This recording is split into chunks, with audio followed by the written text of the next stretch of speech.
केला बेचने वाली चुड़ैल। एक बार की बात है, जादूपुर नाम के एक गांव में करतब दिखाती एक औरत एक रेड्डी के लिए गांव में आती है।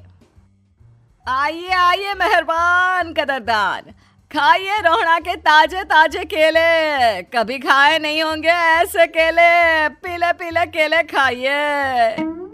ये कहकर रोहड़ा हाथों में 4 केले लिए उन्हें सर्कल में जोर जोर से हवा में उछालती हुई करतब दिखाती है, जिसे देखकर आसपास के सारे बच्चे अपने अपने मम्मी पापा से उस औरत के पास जाने की जिद करने लग जाते हैं।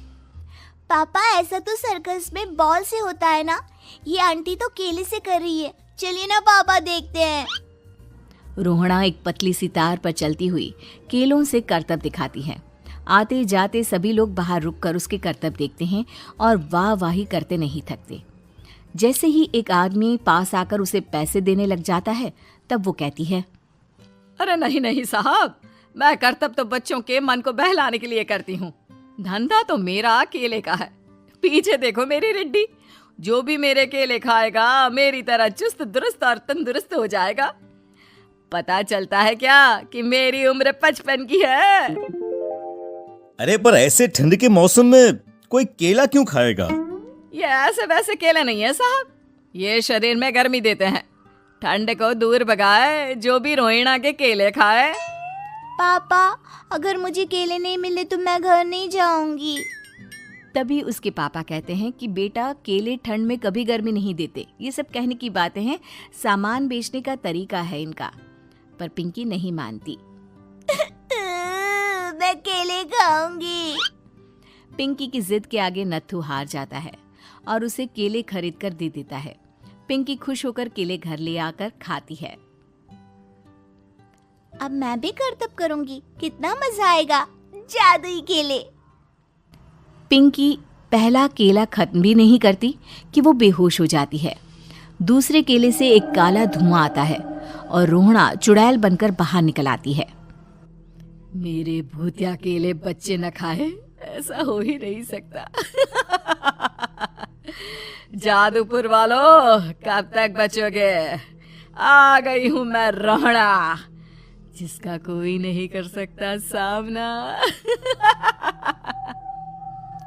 रोहड़ा पिंकी को गोद में उठाकर काले धुएं में कहीं गायब हो जाती है। शाम के वक्त नत्थू घर लौटता है और पिंकी को घर में ना पाकर उसकी माँ से कहता है, माँ पिंकी कहाँ है? अरे बेटा, उसे तो तू सुबह करतब दिखाने ले गया था ना, फिर कहाँ वापस आए तुम दोनों? मुझे लगा तू उसे अपने साथ मंडी ले गया होगा। हे भगवान, मेरी बच्ची कहाँ गई? मैं उसे घर ही तो छोड़कर गया था माँ। नत्थू गांव के घर कोने में अपनी बेटी को ढूंढता है, पर उसे वो कहीं नहीं मिलती। परेशान होकर आखिर रो रो कर नत्थू हिम्मत हार कर घर लौट आता है। अगली सुबह रोहड़ा फिर से करतब दिखाने आती है और इस बार पिंकी की तरह रोनी केले खरीद लेता है। 50 रुपए दिए थे पापा ने, सारे पैसों की मैंने केले खरीद लिए हैं। अब मैं भी आंटी की तरह ही करतबबाज बन जाऊंगा। यही सोचते हुए रोनी केले खाता है और पहला अकेला केला आधा खत्म भी नहीं करता कि चुड़ैल उसके सामने आ जाती है। मेरे साथ चलने का समय आ गया है रोनी।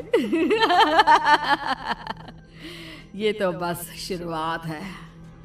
अब इस गांव के सारे बच्चे धीरे धीरे मेरे कब्जे में होंगे, एक बच्चा भी नहीं बचेगा। ये कहकर रोनी को गोद में लेकर काले धुएं में अदृश्य हो जाती है।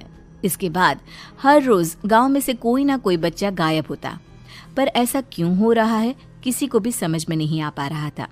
रोज की तरह अपनी बेटी पिंकी की तलाश में नत्थू गांव के एक तालाब के पास बैठा रो रहा था। कहाँ गई मेरी पिंकी? शकुंतला के जाने के बाद एक वही तो मेरा सहारा थी।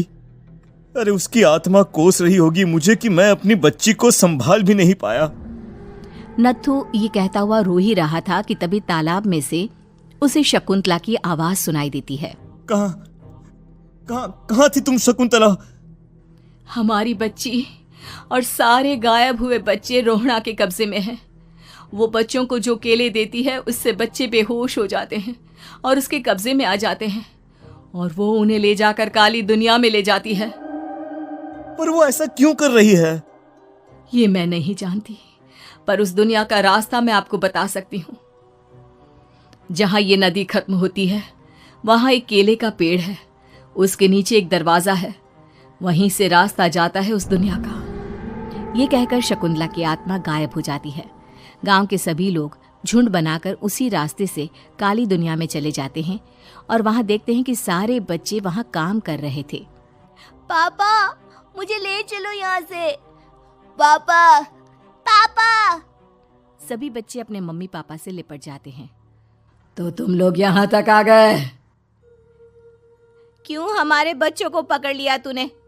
तुझे शिकार ही बनाना है तो ले, हम सब आ गए हैं, हमें खा ले। नहीं, मुझे बच्चे चाहिए।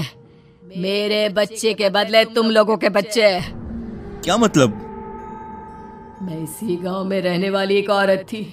केले की चोरी के इल्जाम में मेरे बेटे को गांव वालों ने इतना मारा कि वो मर गया। उसी दिन मैंने ठान लिया कि गांव वालों का भी वही हाल करूंगी। कुछ दिन बाद बेटे के चले जाने के दुख में मैं भी मर गई और मेरी भटकती आत्मा एक चुड़ैल बन गई। और फिर मैंने बदला लिया तुम सबके बच्चे छीनकर। बर्दाश्त नहीं कर पाए ना? सोचो मुझ पर क्या बीती होगी। हमें माफ कर दो रोना। पता नहीं ये किसकी गलती थी, पर हम सभी माफी मांगते हैं। हमारी खुशियां लौटा दो, तुम भी तो एक माँ हो। गांव वालों की बात सुनकर रोना का मन पिघल जाता है और वो बच्चों को छोड़ देती है। उसके बाद काली दुनिया बच्चों के लिए जादुई दुनिया बन जाती है। अब कोई भी कभी भी वहां आ जा सकता था।